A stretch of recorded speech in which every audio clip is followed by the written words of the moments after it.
Papi, muntik ng manganib ang buhay at pagbubuntis. Labis na pag-aalala para kay Papi ang naramdaman ng mga netizens nang mapanood ang latest episode ng reality show ng Toro Family na may pamagat na Patience. Normal nga para sa isang buntis ang maging emosyonal kahit sa mga simpleng bagay lamang. Nagkaroon nga ng hindi pagkakaunawaan si Papi at partner nitong si Harvey na naging dahilan upang atakihin ang kanyang anxiety si Papi at magkaroon ng panic attack. Ito ay matapos hindi magustuhan ni Harvey ang desisyon ni Papi na muling ipabantay kay Mama Marie si Happy sa kadahilan ng nahihirapan ito sa kanyang anak na noon ay may sakit at hindi na rin umano nakikinig sa kanya si Happy.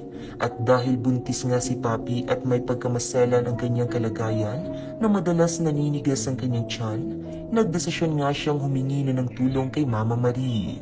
Hindi nga nagustuhan ni Harvey ang bagay na ito dahil noong una lang daw ay nag-open sa kanya si Papi na nai-stress siya sa Fowler Sisters dahil sa muling panghihimasok nito sa kanyang parenting. Ngunit ngayon naman daw ay ibibigay niya kay Mama Marie ang bata. At dahil mataas nga ang stress hormones ni Papi ay hindi nito napigilang ma-stress dahil sa mga sinabi sa kanya ni Harvey hanggang sa hindi na nito na-handle ang sarili at tuluyan ng sumabog sa sama ng loob. Humagulgol nga ng iyak si Papi at nagkaroon na ng panic attack. Hindi na nito nakontrol ang sarili na halos kapusin na sa paghinga at nanigas na rin ang kanyang mga kamay. Agad nga itong humingi ng saklolo kina Mama Marie at Mami Tony Fowler habang pinapakalma siya ni Harvey.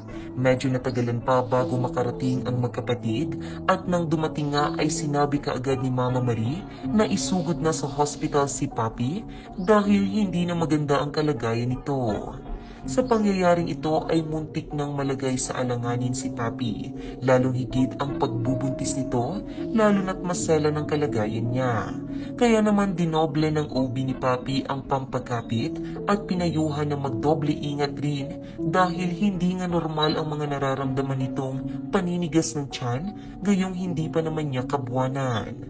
Agad namang kinausap ni Mami Tony at Mama Marie sina Papi at Harvey upang bigyang solusyon ng kanilang hindi pagkakaunawaan.